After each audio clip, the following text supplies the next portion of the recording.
The Orville New Horizons Review, Episode 10, Future Unknown. The final episode for New Horizons. Possibly the series. I don't know that we've No. heard anything about 4 yet. Yeah, I haven't heard anything, but you can see what I meant when I said this has a feeling of absolute closure. Yeah, and I was looking on the wiki Like- and some of the things they said is yeah, we kind of wrote this so that if we don't get a season 4, we're left, some things were left open, but for the most part we closed off quite a few things. That way if we get another season, we still got plenty to work with, but if we don't, we've done what we needed to do. Yeah. Yeah. And it wasn't like thrown in last minute like they did with Warehouse 13. Or leave it on a cliffhanger because Yeah. So if we leave it on a cliffhanger, we'll demand it. It's no, I like the way they took care of this. Yeah. It is kind of with all the heaviness of the last couple episodes, this is sort of light and small. Yeah. My favorite part is Doc Finn, with all the crap Lamar has said that has ended up in hijinks ensuing because of Isaac's you. Isaac's so impressionable, because of the bullshit Lamar has spewed, you have caused all sorts of shit by what you said to Isaac. Because of you, I had to see my husband-to-be in ratty underwear. Yeah, well, I didn't tell him to... No, I'm not finished. Yeah, he's ripping him a new one, and everybody down underneath is just staring. And just afterwards, he's like, "Yes, ma'am," and it's like, "What are you looking at? Get back to work." Yeah, that was really good. I love that. Oh, I love. That was actually, it's one of those things where it's something you'd actually expect her to do. Yes. It's something. It's a thing that matches her character, that understands, that keeps in mind continuity. She would remember all the times that shit Lamar said ended up fucking up their relationship in some way or other because Isaac is too impressionable, and he's trying. He's like, I know he's trying his best.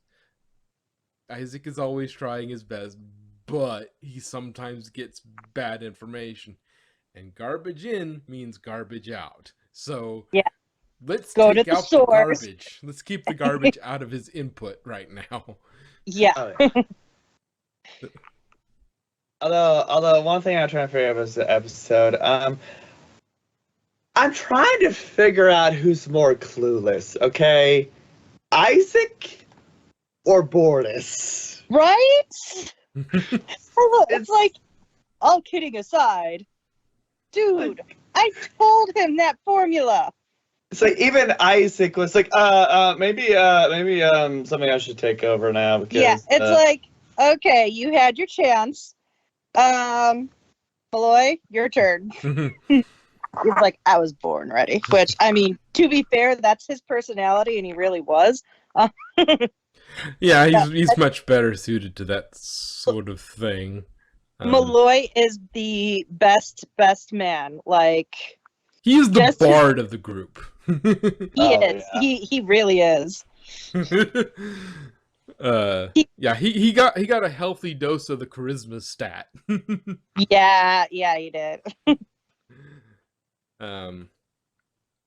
He's the Tom Paris. Yeah, there's definitely some Tom Paris in the Malloy DNA.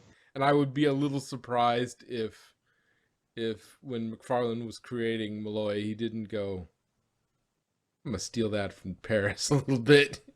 Yeah, steal that characteristic a little bit.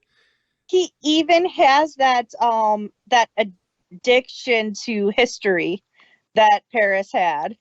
Yeah, I think he didn't. I'm not saying he outright. Oh, he outright stole and plagiarized. No, but I think he was. That's Malloy a good owes. personality Yeah, character.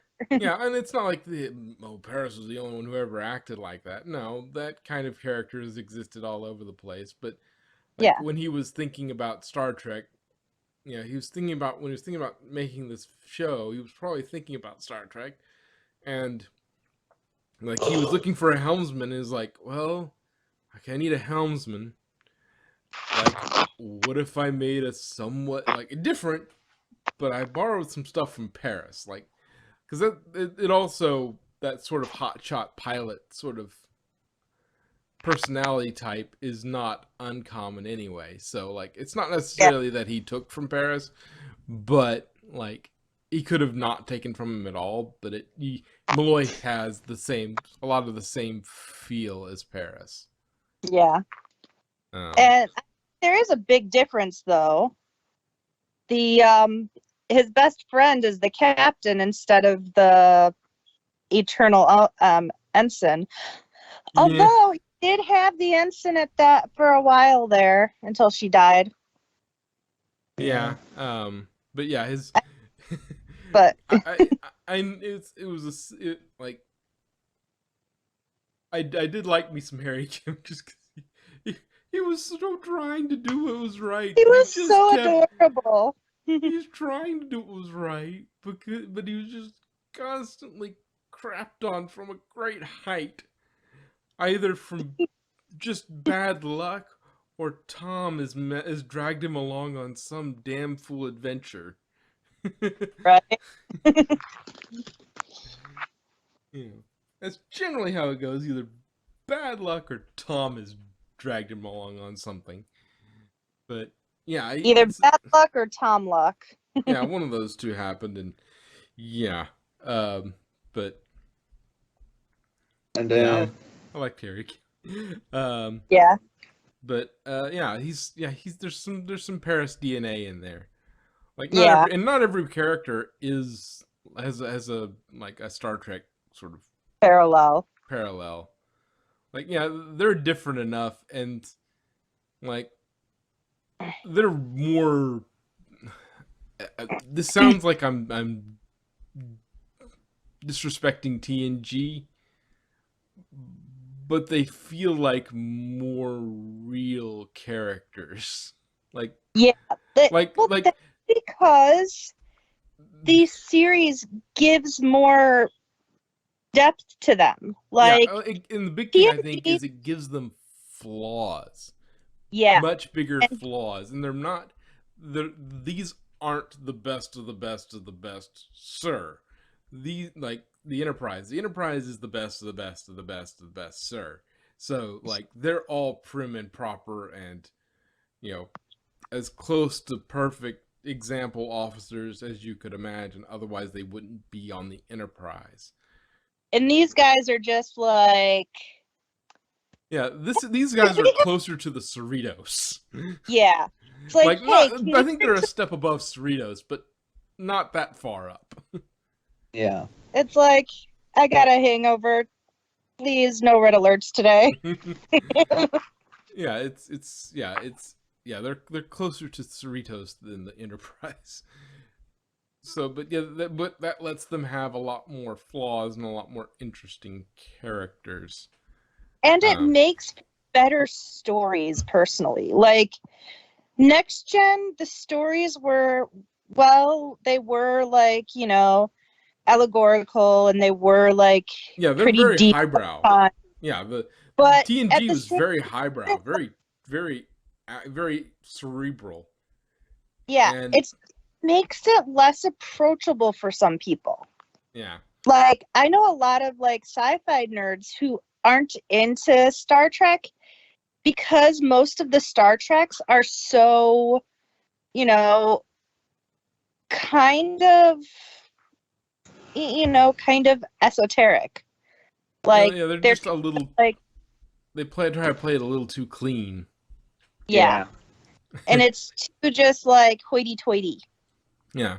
Orville kind of takes that and sort of like it takes the sliding scale from TNG to Lower Decks. Like Lower Decks has almost no, moral lessons or thoughts about, oh, this is a very complex issue and we must hash it out and think about it and talk about it. Like, it has almost none of that, but the characters are very real. Like, Yeah. they're And crazy, but they're real. They seem very grounded and the kind of people, like everybody's known a Boimler. Everybody's you probably are known a you are a Boimler. everybody's known a Mariner. Maybe not as intense as those two, intense examples as those two, but everyone's probably known a Tindy, a Mariner, a Boimler. What's his name? Cyborg. Samantha. His name is Samantha Oh yeah, Bren. but I forget. yeah, Yeah. but yeah, him. Yeah, like people have known people Rutherford. like that. Less intense versions of those personalities, but people have known people like that. Like, I don't know a lot of people that know a Picard. Like, you might have seen a Picard on TV talking about archaeology or diplomacy or something, but you probably don't know anybody that's just a straight Picard. True. What about a gay Picard? A what? A gay Picard. A gay Picard? Well, I mean, Oh, you okay, don't know okay, a straight. straight Okay, one, okay, I got the joke now. but I was like, what? Okay, okay, it's a straight Picard. So I was maybe just a pure. This is exactly. Yeah, they're exactly like Picard. Um, like these people are a little. They're a little much. Like you wouldn't necessarily know these kinds of people in real life, but something like the Orville, like you would know a Malloy, you might know a Grayson, you might know a Mercer, you might know a Lamar or a Finn. in fact, the episode in, I think it was season 1, when Lamar was getting his position, and I felt so called out because around the time I was watching it the first time, they were trying to get me into a management position, and I'm like, I don't want to be management. I like being not being responsible for everyone. Yeah, So I'm like, I was the Lamar in that situation. yeah, but yeah, there's like these are people like it still does it's messages might not be quite as might not take on issues. Well, it's hard to say. Like, Dude, they take on some yeah, really they take deep on some issues, issues. but I'm trying to like say what the difference is between them and TNG. Like, what does TNG do better? TNG, first of all, keep in mind that allegories are generally things that you face in that era. Yeah, So the things that TNG faced were appropriate are to their era. 30 years ago. Yeah, and 30 years ago now, so they're not going to be as some of the stories still fit, now. and some of them are Well, still yeah. things, but there are some things that maybe aren't quite as relevant. But like, yeah, still does a lot of like they both do good allegory. They both do fun stories. I mean, the next gen ones tend to be a little more cerebral and esoteric and just like don't feel as accessible to some people. Yeah, I'm thinking this is the allegories in TNG can get a little more abstract. Like, Yeah. Measure of a Man, really great episode, really great sci-fi. What makes a human being or a person? What makes personhood? And sort of that connection with robots, which I guess to a certain extent they did do a kind of a form of that. Well, not really, but like the Orvilles are a little more. They're not quite as high concept. They tend to be more rooted in their time. They're still timeless because they are allegories and they don't just like, you know, they're not Chibnall.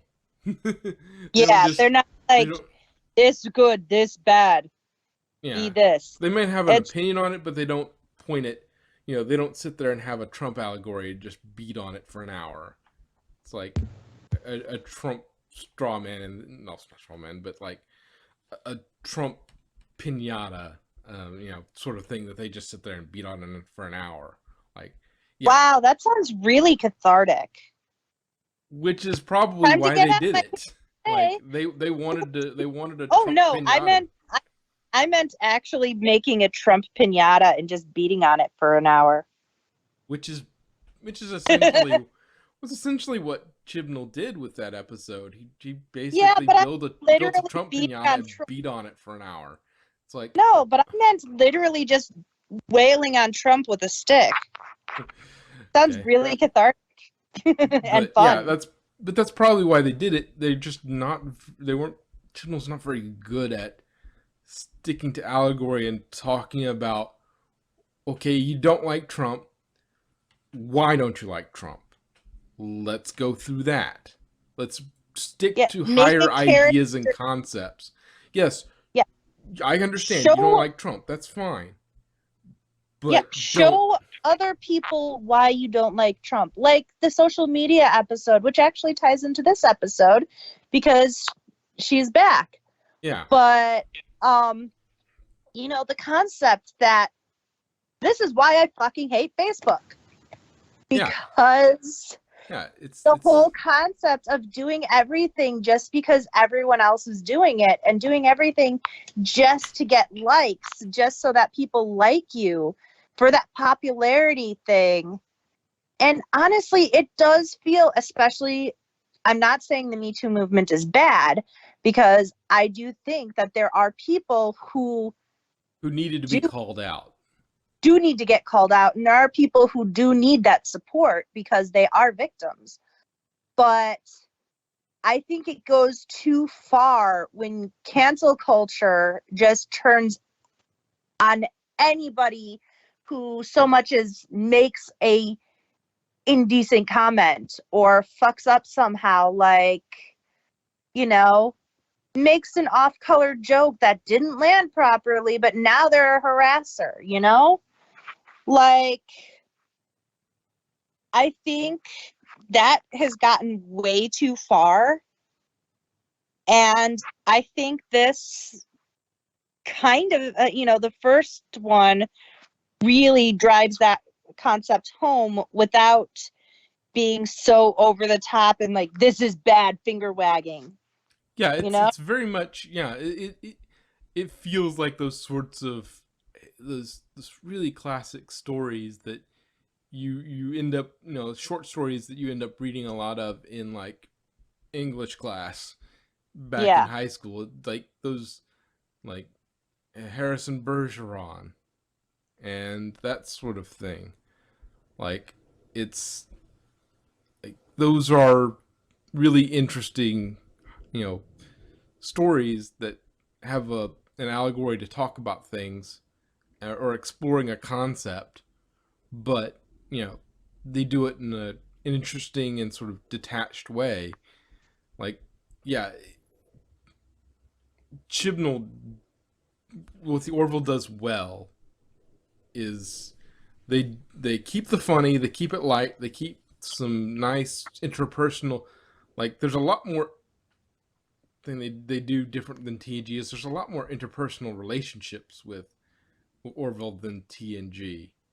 Like, yeah, you have friendships like Geordi and Data, but like, and Riker and Troy, but like, there's not. You wouldn't have Crusher go up and bitch at Lamar about Yeah. something like justified. Well, you wouldn't have Crusher go up and bitch at Geordi because Geordi. Also, you wouldn't have Geordi do something like that to Data.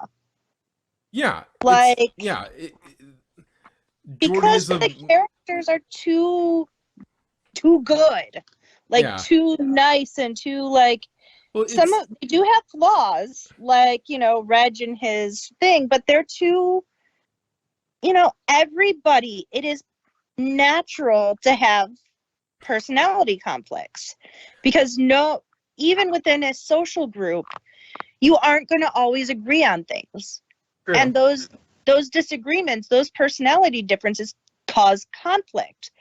My best friend since we were in grade school, well, they were in grade school, I was in like junior high, there's like 4 years difference between us, but my best friend since we were kids, since the 90s, we don't always get along, and there are times when we've argued so bad we didn't talk to each other for weeks because we needed time to calm down, like conflicts happen even in people who are the best of friends, can finish each other's sentences, sometimes unintentionally.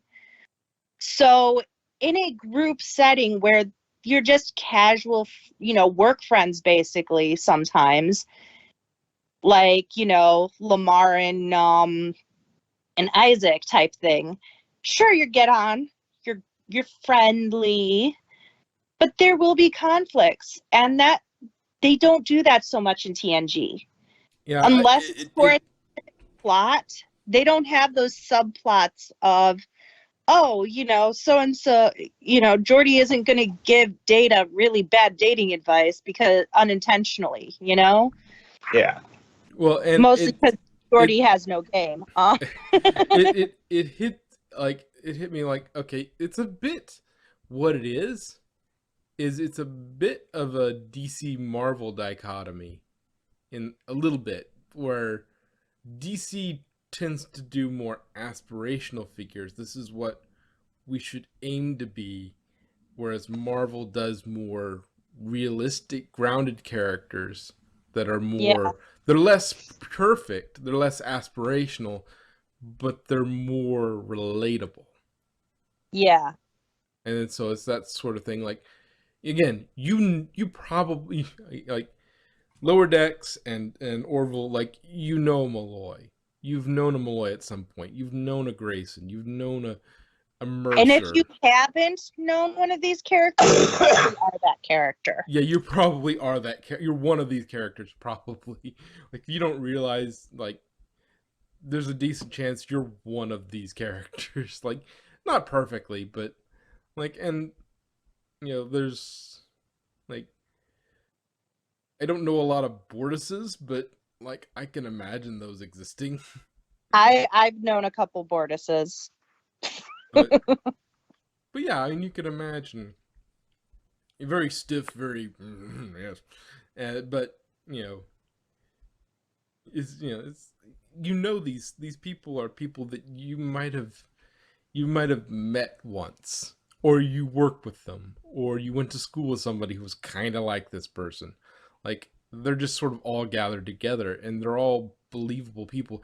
I mean, the personalities are turned up to 11 a little bit in some cases because conflict, but yeah, it's they're all real people, and I think Orville gets away with that more because they're on the grand scheme of things, where the Enterprise D was, the flagship of the fleet, best of the best of the best, sir, where you have lots of amazing allegory and whatnot, but you don't The have a lot of Orville, the Orville village, like, we have ships, we need people, here you go. yeah, yeah. And then you have like Cerritos, like I said, you do the scale of Cerritos, where there's not a lot of allegory, but there is a lot of personality and people you like, exaggerated, but people that are kind of like this. And TNG, you probably don't know many people who are actually like TNG characters, outside of maybe Barclay or some of the smaller, like some of the lower, not the main cast. You probably don't know somebody like exactly like the main cast, but you know some of the smaller characters. But they do have a lot of, they go really esoteric with their allegory. Whereas Orville's in the middle. They do a lot of more grounded allegory, but they're not aspirational figures necessarily. They're good people. They're just not perfect people, and they're more real people facing more And grounded problems. and even things like, that xenophobic racism that happens, like that is a good allegory for the racism and sexism that's inherent in everybody. Has some form of racism. They do go out of their way to go overcome that and not show it. But neurological scans have shown that it is inherent in everybody. And If it's the it's not like severe, I hate you because I think of your race, if it's like but some of those biases the are unconscious inherent. bias tests, those are a lot of crap too, because they don't have test retest viability. Like they don't reliability. They don't produce the same. If the same person takes the test like 3 times, they're going to get different results. They don't have good test retest reliability on that, from what I've heard. Like those sort of implicit bias tests, they don't work. Like they've tested them, they don't really do things. Like maybe if you're talking about something else, maybe there's some other measure I'm not aware of, but the implicit bias tests are basically crap from what I understand. But getting back to the story proper.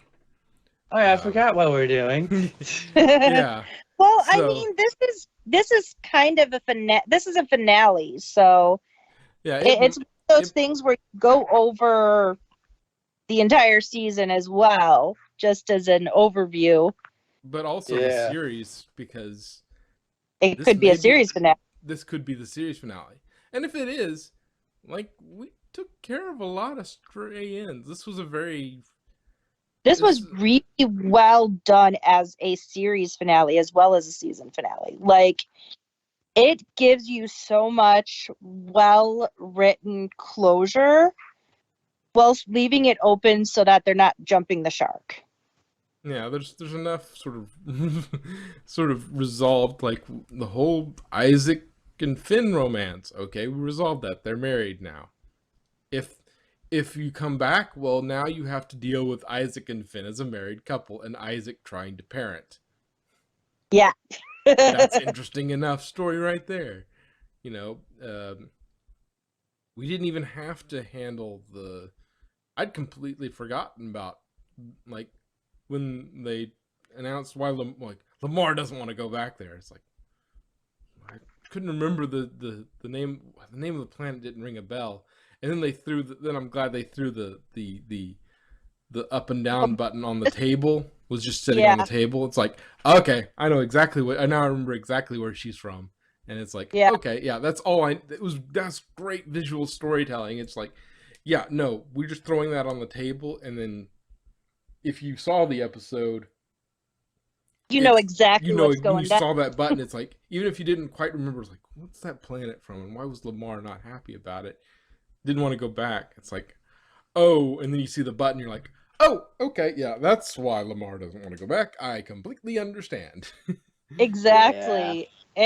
The stories are so well done, like, so well thought out, that they give nuanced details that just trigger you to be like, oh yeah, I remember that.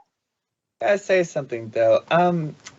Isaac, it's fine if you want, invite some people to the wedding, but maybe next time warn them before you invite an entire planet. Don't you usually? I've never been married. I have no intention of getting married. But don't you usually write out the list together and be like, oh, I'm going to invite this person, my aunt, my cousin, my 9,000 robots. It's like, who are you inviting? I was thinking of inviting the entire my home planet. Yeah, how about we limit it to like 20 people? It's like, oh no, they tricked us. this was all a trap. It's like, oh no, they're just a wedding guest. I do love Tell it. you, It's nobody's like, gonna mess with that wedding though.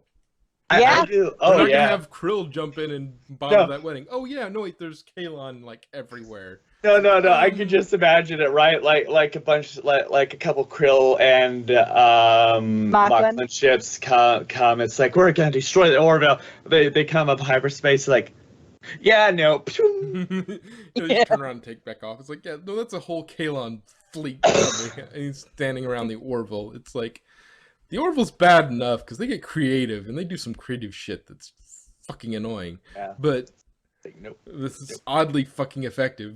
But like now we've got a whole fleet of Kalon hanging around. Maybe we shouldn't. I do love the part though where it's like you just described servitude. Yeah. Oh yeah. Are they tricking? Are they putting on servitude again? Just like our Are they message said, enslaving no. you like our builders? No, no, no. This is matrimony. It's We are mutual. serving It's a each other. mutual thing. Mutual Yeah. servitude. Like, yeah, that sounds about right. As Kim said, oh, and congratulations. Yeah, and we got See, like there was a lot of stories. Like you had the whole Isaac story, which was huge, and we covered a lot of it. But and I have one comment before I forget. That whole what's it called? The asteroid Oh, that that they was so were pretty. that they were on in the holodeck. Well, Yeah. the simulator. or whatever. Yeah. Yeah. The holodeck. It's a That holodeck. does that how does that work, like, in physics? How is there the core above them? I think wasn't it like inside, like it's Yeah, a it was- sphere, and they you were only in- see like it might be a sphere, and the core is in the middle. Yes, but I understand that as far as the they're inside the asteroid and that's in the middle. Wouldn't they be falling towards it, because that's not how gravity works?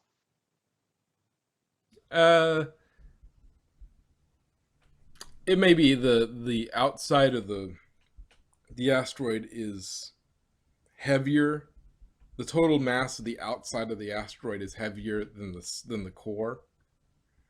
But the Then it core would be does provide the heat. But it would be pulling itself toward. Then the core would be falling. No, if it's in the middle, it's like, imagine a sphere, okay, an empty sphere, okay, and the outside is very heavy, okay. It's got gravity pulling on it in every direction, so it's basically got strings pulling it in every direction, and as long as there's, like, if you broke the asteroid, then yeah, like you broke it open like a geode, then yeah, then the gravity would shift and the core might go someplace else. But if it were a sphere, an empty sphere, then like it's reached a point where the mass of the asteroid, the gravity of that has pulled it into the right thing. Because like, for all we know, they were walking on the asteroid, like the inside surface of the asteroid. For all we know, it's so massive or something that. Then again, you have the whole problem of like the gravity would pull you towards the core, not the core towards the ground. If you had enough mass around the sides, like you would have too much mass on one side. It's a holosphere problem again. Yeah. Yeah. Well, But see, it's not. But I don't think it would be a problem. It's not a problem that the core is floating. I think it's more a problem. Then again, this is a hollow simulation, and so they may have, like, if you were actually to go to this asteroid, you would need some sort of gripper boots to keep you on the inside surface and not float into the middle with this core. But because it's a hollow protector, they can just go, you know what? No, we're not going to worry about that. And like, yeah, I'm thinking maybe if you go there, you'd have to worry about like some sort of means of gripping to that surface. But Yeah. because it's just a projection, they can turn that off and go, yeah, you can just walk along the surface. Yeah. Guys. Also, the problem with that is if the mass of the outside was great enough that it kept the thing in check, then wouldn't it end up pulling itself into each other? Because Well, if the that's strength of the why rock was good enough, why they wouldn't planets are, crush. huh? Like, are you talking about like the thing collapsing in on itself because it's too heavy? Yes. Well, Yes. if the rock is strong enough, then no. But Yeah, because well, if that's the rock is why strong enough, we don't know what that rock is. What rock is made out of? How strong it is? What that's kind of why forces there we're are no dealing with here? planets. What? Guys, Yeah, you're forgetting one important thing. the power of plot. No, well, that and more of this is science fiction, so they can completely make shit up. Yeah, it might Yeah, be. but that's the fun of it. Analyzing through a scientific lens, science fiction. Yeah, That's the fun of this one it. might be bounce the graviton particle beam off the main deflector dish territory. Yeah. But like trying to make it work, like even I'm thinking maybe because it can't be on the surface because then, like you said, if it's too close to, it has to be a massive enough asteroid because otherwise the core would stick to something. Like it has to be, you know, everything would be stuck to the core unless the rock was very strong and could handle the gravitational load. Um, but like I'm probably not thinking about something because I didn't really put that much thought to it during the episode, so I'm kind of thinking as I'm going. But yeah, if it wasn't massive enough, like things would be drawn towards the core. But if and it has to be sort of balanced because if the core's hanging in the air, that means that it's not, it's stuck to it's not stuck to something, so the mass is balanced. All the gravitational force is balanced enough that it can just hang there, which implies other problems.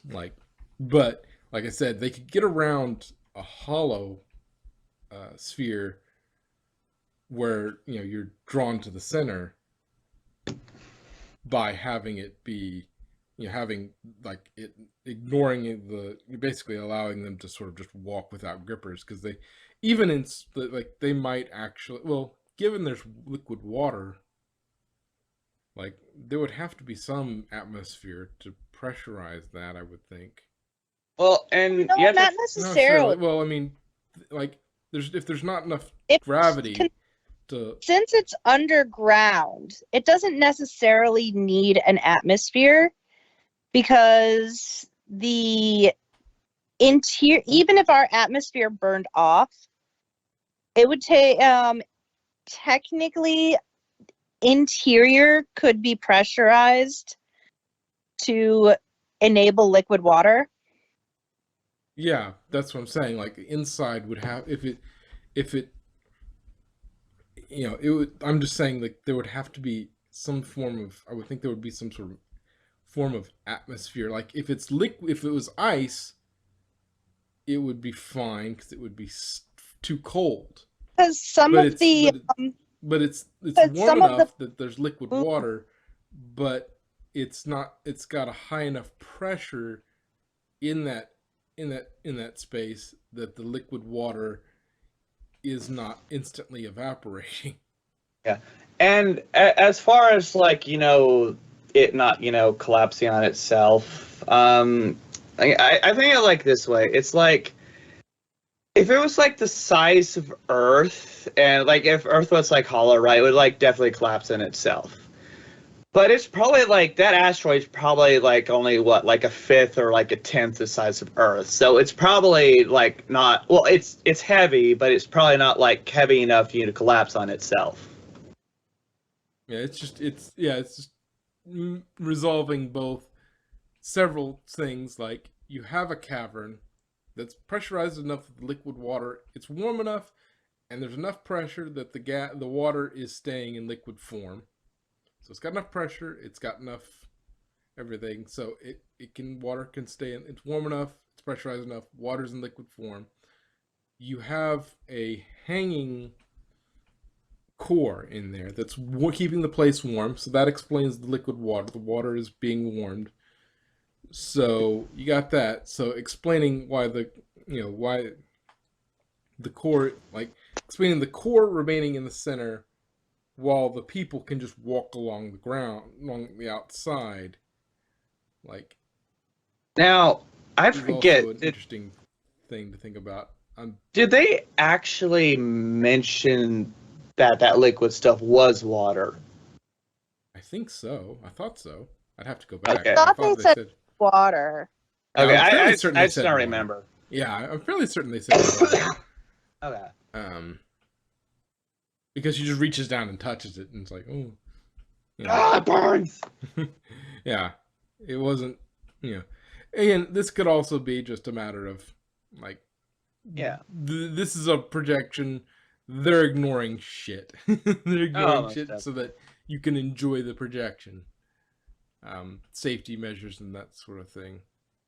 Like the gravity balance is an interesting question. Like, Yeah. I'd have to think about how I would construct that to actually work. Like the heat and the pressure, like there's obviously some sort of atmosphere inside that asteroid, because otherwise the water would be evaporated because it would have enough pressure.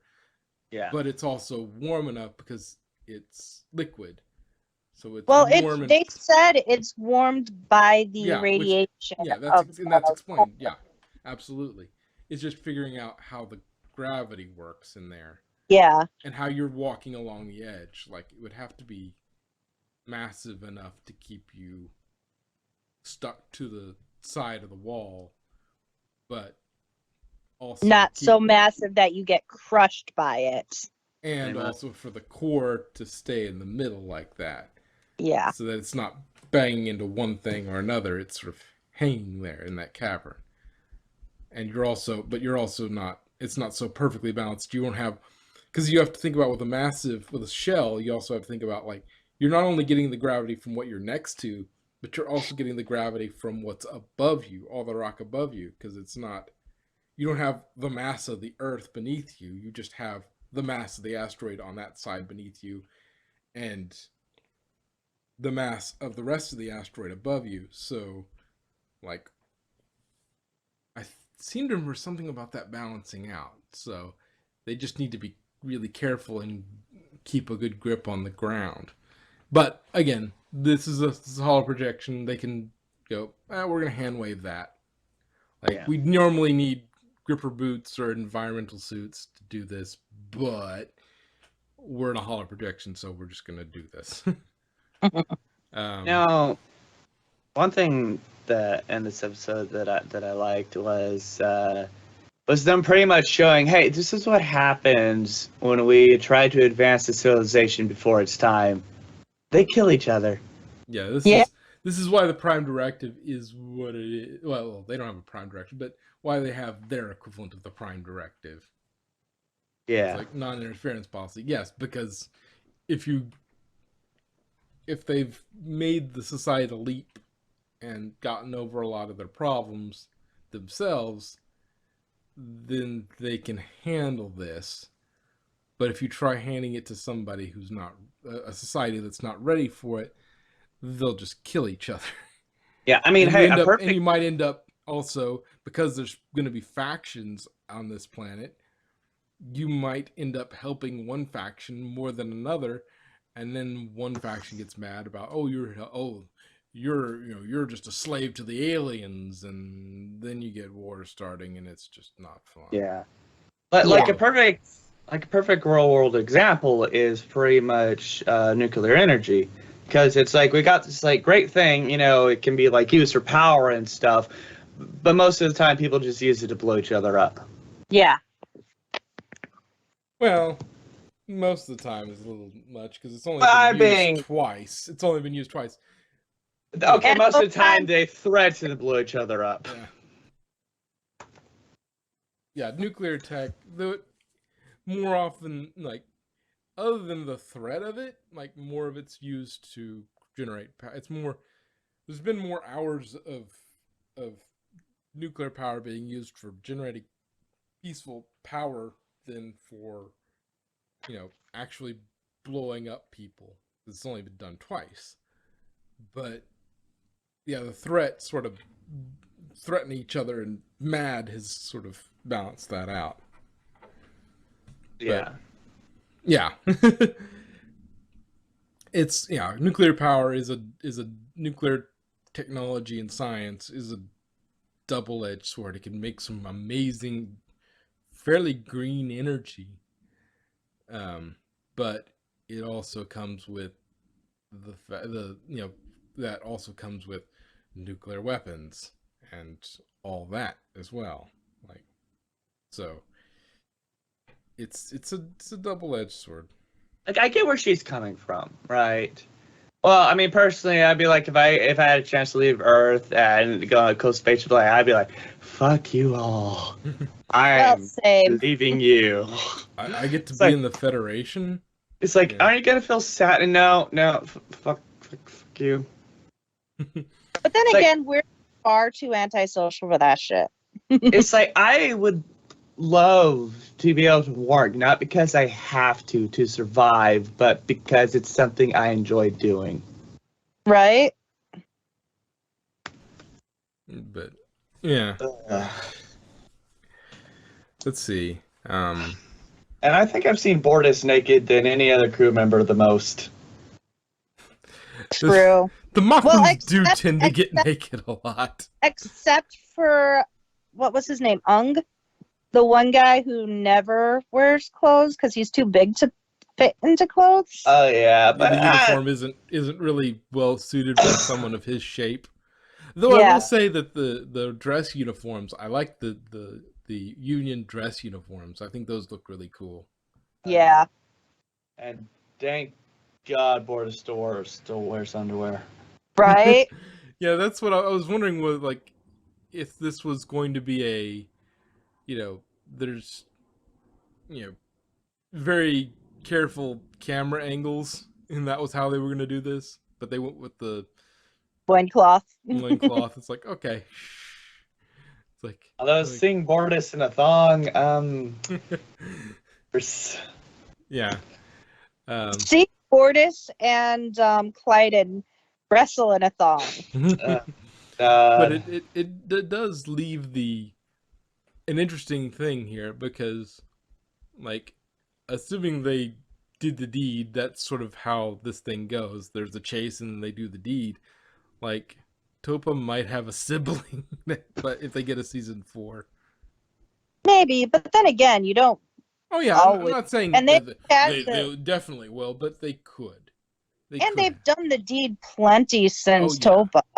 Oh yeah, but like, it would be it would be a very, well, we don't know how often they do the deed. We don't know how often they do that, and We just Oh. know that they weren't doing the deed for a while because Clyden was getting pissed off. It's like, we are not doing the sexual act. yeah, I have we needs. don't know how good Mocklin birth control is. Yeah. But yeah, so it very much, like, we could come back to season 4 and Blyden and Bortus have another egg, and then yeah. everybody's just a little on edge. Well, not so yeah, much not on edge anymore. anymore, Like, the way because if things- they They've 'Cause if given they up lay in- Mocklus, and they're, Topa's and accepted. Clyden is everything. all like, "Listen, I'm okay with you wanting to be a girl. I mean, it's not what I wanted for you, but I've accepted it. Yeah, like yeah. At this point, yeah, everybody's sort of resolved that, and it doesn't really matter what Mockless thinks because they're Oh, just Union Pronounced citizens. there. They just became pure Union citizens, so they don't have a Mockless to worry about. You don't, and also the the camp for the girls, um, like that's now Union. Part of the Union. So oh, Mockless, it's like they're not part of Mocklin society. They're no longer Mocklin citizens. You don't have to worry about them. They're living out their lives in the Union. oh. Speaking of like denouncing like their citizenship with Fockless, I find it interesting. Even though they did that, they still like follow like the traditions and stuff, which I find kind Yeah, of but if you think about it, there are lots of immigrants who give up their citizenship to be American citizens, yeah. yet they still have their traditions, their way of life to keep ties with their, Yeah, their Yeah. history. they have their culture that they come from, and they have their ways that they're used to, and the ways that they treasure as something passed down. Like, Because it's their heritage. And Yeah. just because you, even refugees, people who you know, come from somewhere that was tyrannical and they fled persecution, they still will keep their old routines because it's part of their way of life. it's also And the they only way don't, they've known. Like, Yeah. they don't know any yeah. different from the way they've been because that's what they've always done. Like, And they don't approve of the government, but that's still their way of life. That's still who they are. And denouncing who you are just because you don't like your government, that's not something most people are comfortable with. So yeah, some people will denounce, will be like, no, no, no, we're Americans. We're, well, I going mean, to be Cubans ran away from the Castro regime to come to exactly, America. They're still Cubans. They still have all the Cuban culture, but they certainly denounce the Cuban government. Yeah. exactly. And So that's what's it's here. So they still have their Mocklin culture. They still have their Mocklin identities, but to them, that's not what's important. Not liking Mockless isn't what's important. Wanting to stay in the Union is what's important. And they're still keeping their heritage. They're not giving that up. And the Union isn't expecting them to, yeah. Yeah. which is why, which is why Mercer and them are like, yeah, sure, we'll do this with you. The only thing is the Geloja. They're going to have to find a new place for it True. because they aren't going back to Mockless. Let's So see. they're going to have to find a porta potty or something. Oh dear God. Yeah, I forgot about that. Ooh. How'd you forget about that? I still use the term Geloja when I have to urinate. No, it's like, okay, guys, I really have to go, but it has to be a Mockless. Stealth unit, go. Oh, be called. No, he is not that dense. It would be called It the would be Silent like- but Deadly. He would be, oh, ew. Or maybe it'd be like, I have to use can I use the, what was it? The holodeck thing for my Geloja? No, nobody wants to clean up after that shit. It's not shit, it's just piss. You know what I mean. Oh, let's see. So It would be like when Mariner had to clean the buffers out. oh, God. of the holodeck, yes. Holodeck buffers, but worse. Uh, I don't know about you, but I'd be pretty pissed to have that job. let's see. Um, Oh,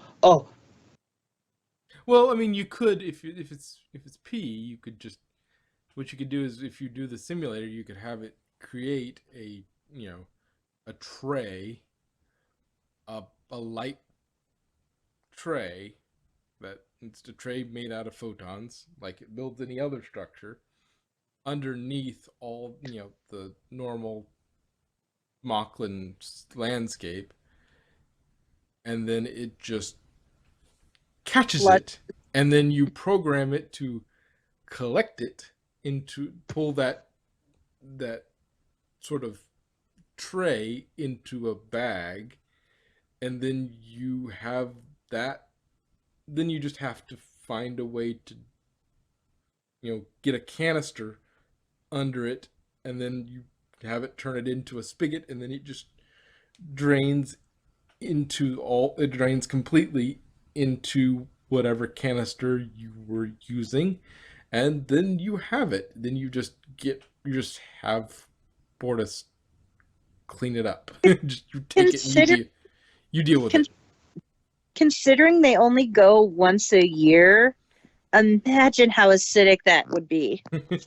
oh God. I would like imagine it's like, oh yeah, and it's like, um, we put it into a specialized canister to protect, so that we can just flush it.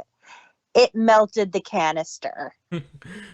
And it melted the canister and the floor and the ceiling below the floor and the floor below that. Imagine being on the deck below that and just having the floor melt through, and like the ceiling, it's like the ceiling's leaking. Why is the ceiling? Oh, my space! Yeah, or like they have special containment. It's like, okay, well, nothing will touch it. So what we're gonna do is we're going to create a photonic emitter, a mobile photonic emitter, to create the light-based photonic containment unit within the canister, so that and we keep it powered up with some little power cell, and then that lasts long enough till we can eject it out the back of the ship. The airlock. Yeah, They we'll open the top. they'll use one of those containers they were using for the alien blood in that one episode where they were trying to kill the krill with the acid blood that exploded in a nitrogen atmosphere, and it was Gordon's friend from college. And so Yeah. But yeah, that's sort of, yeah, like it was be special stuff to take care of that. it's a container that they use for transferring antimatter or something. Yeah, and then just vent it out the back of the Orville and just like, and the scrubbers won't touch it. But see, so we got Clyden and Bortus. That whole thing was resolved, and everybody's that whole storyline is taken care of. It's a very sort of piecemeal, like this feels like a lot of little episodes that weren't enough to make a full episode, but ideas that like we want to take care of this. Like the wedding idea is big enough for a full idea, but they still need some B plots and C plots to take care of the time. Well, they just tie everything together, Yeah. Yeah. And so they had, okay, so we're tying up Boris and Clyde, and that's all taken care of. We took care the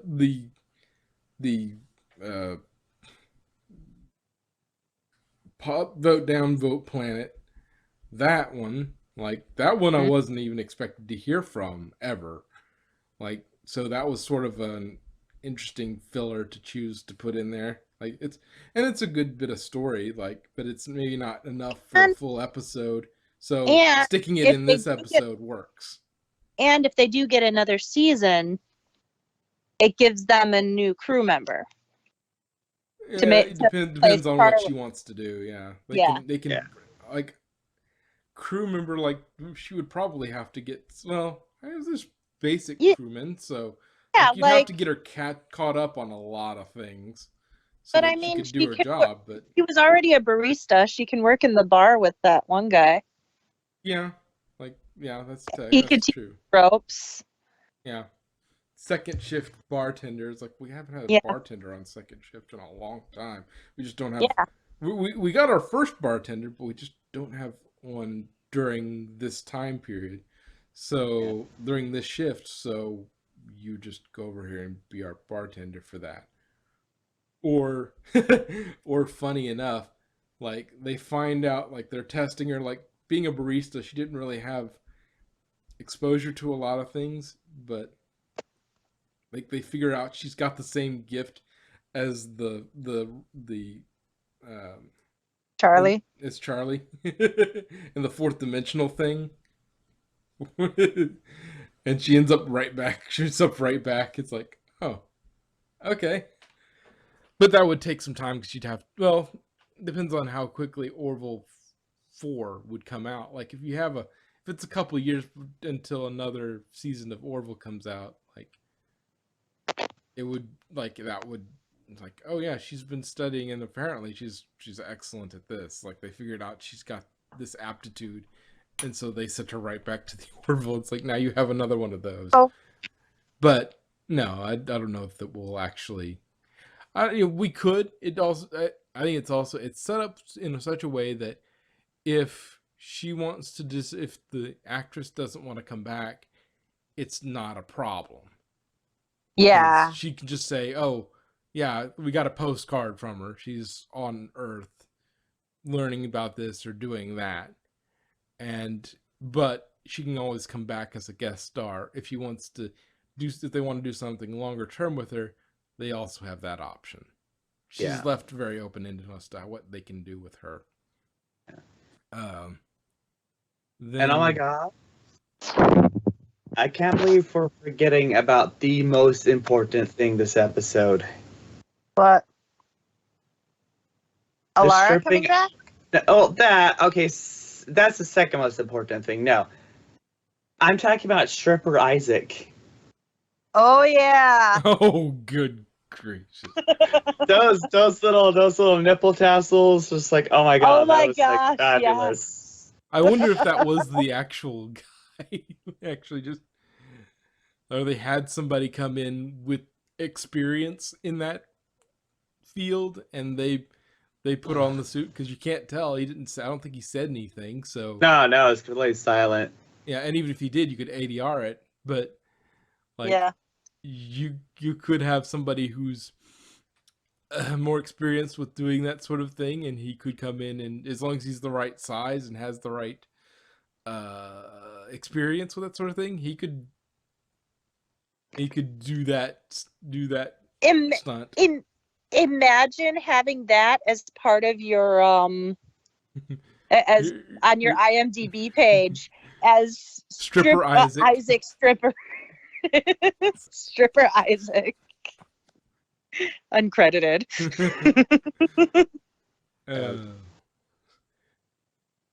Does that be considered a stunt double? I guess so. Yeah, but oh my goodness, the tassels. Ugh. Yes. Like, so they just pop out. It's like, oh yeah. And it's the same club we've seen before as well with that one. Yeah. Like that one was the 90s club or whatever it was. Yeah. Or no, it was 90s. It was, I don't know. It was from that 2000s. episode. Yeah, it was from that episode. It was from the 2015. Yeah, it was 2015. Yeah. Yeah. Because yeah, it was the whole point was that was the cell phone. So yeah, it's like, yeah, this is, yeah. Yeah, that was the thing. That was the thing that happened. Uh, let's see. And Bortus Elvis. Yes. Oh God. Everybody, And Clyden is a very supportive husband. Yay, yay, silence. a supportive husband. um, yeah. Let's see what else. Is there anything else? He's still giving her a banana this whole time. Oh, that was so sweet. Oh. Hey, my sandwich from 3 months ago is back. Yeah, that was the Oh, best yeah. Rick joke.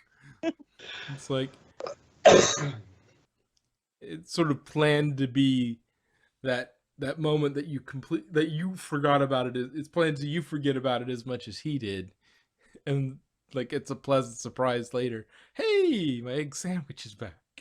Like, this ship is just. I way too knew I weird. would want this.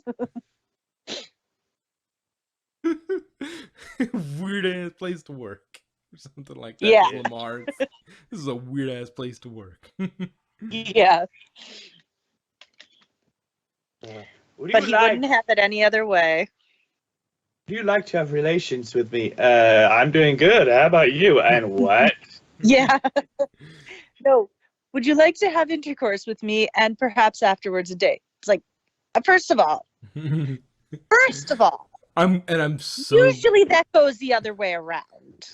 I am As far so as- glad that the way that resolved was not Finn getting necessarily that mad at Isaac, but immediately going to Lamar and going, Well, "What the?" she knows. Yeah, she knows. She knows it's That's why I not his like it. fault. I like that. Yeah. That's a smart character move. She knows where it's coming from. It's like, whoa. This is Lamar again, isn't it?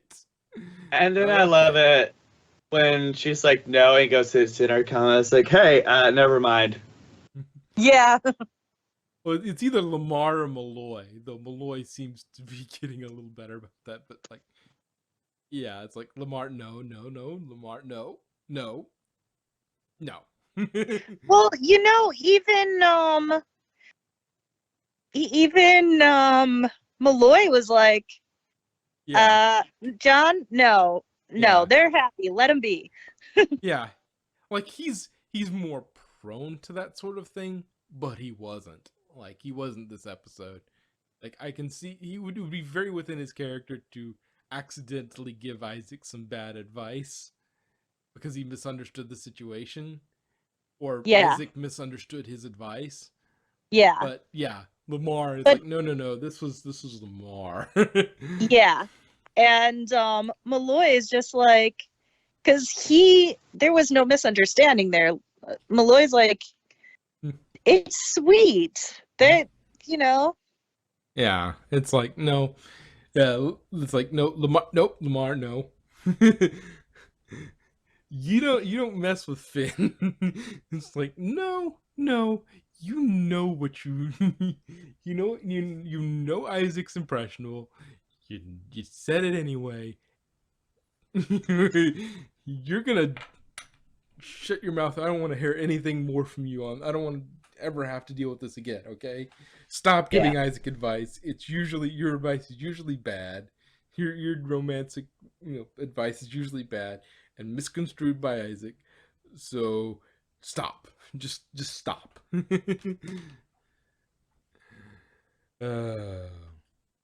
Yeah. Oh, that was one of my favorite scenes of the episode. just her ripping on it. Just going after Lamar. It's like, yep, yeah, you said something stupid earlier, and she's calling you on it, and I'm here for it. Same. And she's not getting that mad at. She's not getting like. It's always annoying when the character like doesn't put two and two together. Like somebody like Isaac, who is very naive and is trying to do something but doesn't know, and you can tell that they've been influenced by somebody gave him bad advice, but like she knew, like, okay, let's get mad at Lamar on this one. Um, uh, I like Lamar, but he's got some bad He advice. his problem is he he's a little jaded. Plus he just came out of another relationship. Yeah, So he honestly, I don't think he meant any harm by it, but when you're jaded or when your personal experience tells you one thing, you go with that experience. So because he's been like hurt physically, unintentionally, it's like, yeah, that's he doesn't, it's just like weddings suck. No, no thanks.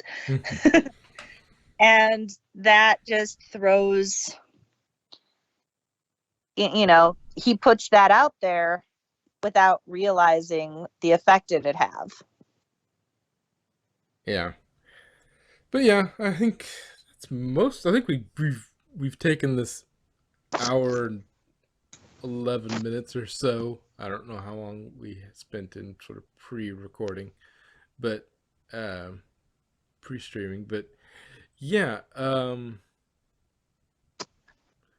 like I think we've covered just about everything there. I think Yeah, I think we've covered just about all there is to cover about this. Cause see, we covered the wedding, we covered uh we covered Clyde and Portis. We covered the Alara coming back. well, Alara came back. We got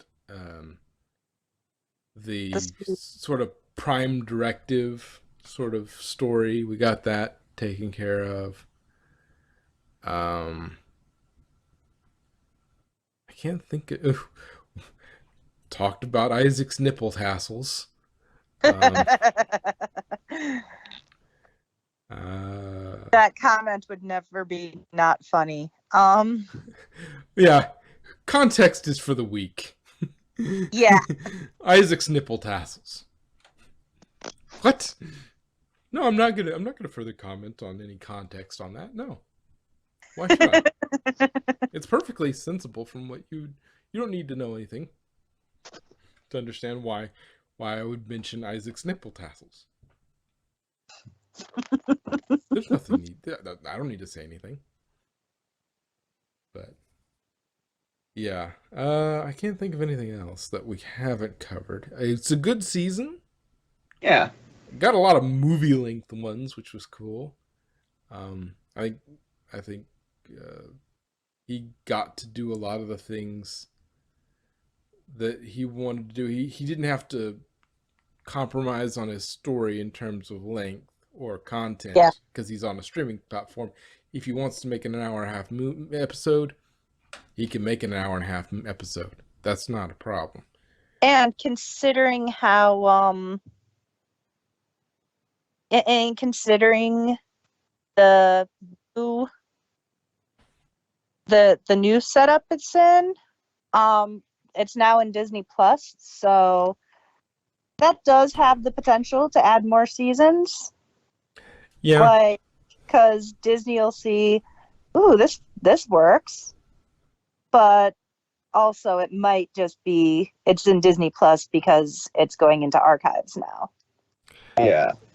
Yeah, there's no telling where this will go, but I'm glad we got the 3 seasons we have. We've got 3 seasons, and that's incredible seasons. 3 like really well thought out. This is what sci-fi is supposed to be. Yeah, they're not.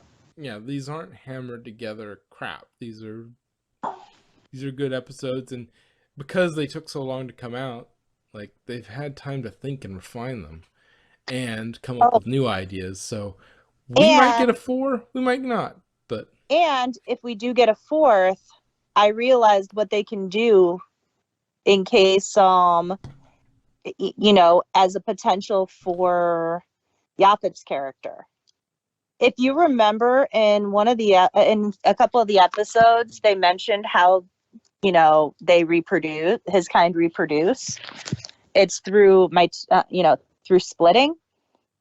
But they all have different voices. There's two Yaphets, but they have Yes. So they now became two different voices. So you get two comedians who can who are similar enough to Norm Macdonald or something to like you get some people who exactly. are reasonably cheap enough to get for a little bit of voiceover. They keep the personality roughly the same, but like now it's these two guys giving the thing. If The that is staff. how, if, I don't remember how they reproduce, but yeah, if that's the case, then yeah, they can do Yeah, that. they reproduce by splitting. And in fact, I recently just watched the entire series again Okay, yeah. because So you have it's on Disney Plus, and I wanted to add to that algorithm of being like, yes, we love this show. Let's give us more. yeah. So, Uh, so as soon as it went on Disney Plus, I binged the entire series. And Fair I've been enough. trying to get other people to binge it as well, to watch it as well, to try to add that boost of, dude, watch it so that they are like, oh, cool, we should make more of this. This is pretty popular. Yeah. But Yeah, they get the metrics in and say, oh yeah, that's good. But yeah, that's exactly. possible. Yeah, he has a split, and so it ends up. And in one of I forget if it's season 1 or 2, but she did she did mention that a conversation between Grayson and Mercer said that Yaphet was asking about maternity, parental leave. So possibly he was planning on splitting. And so there we go. He could split and different voices. And in fact, maybe what did Norm die of? I think it was cancer. So maybe when he first when he first started getting poorly, they used that as they sowed that seed in case they did need to replace him. Yeah. Yeah, and that might be something even like knowing Norm, like he probably knowing he's getting towards the end, like he might have said, okay, I'm going out. Like we won't do anything this season, but if you need more time, you need if you're gonna have another season, this is how I want the character dealt with, and he probably came up with some really funny reason why Yaphet is splitting and making more of himself, like it's that sort of thing. Yeah. See, Yeah. leukemia. So, Yeah, he, so yeah, they probably used, made that comment to sow the seed in case anything did happen. Yeah. Which means if they do have another season, that very well could be a possibility of, yeah, that's what they're going to do to, replace him with that. And it could be a nice homage too, because like it said, Yaphet would technically die by creating 2 new offspring. So he could, it could very well be like a little homage to him as well. yeah. This yeah. Yeah, he was diagnosed with cancer in 2013. Didn't disclose that to anybody. It went into remission, but came back in 2020, early 2020, and that's when it got really bad. And then he died later on, but in complications of it.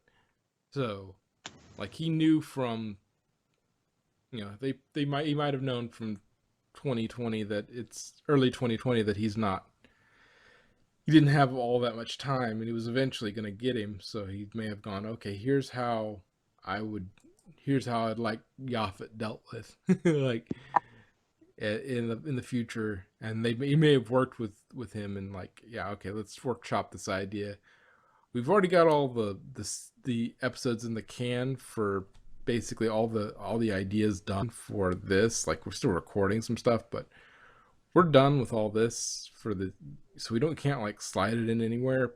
But if we get a season 4, we'll do what you wanted us to do. We'll do that with one of the first few episodes, just so that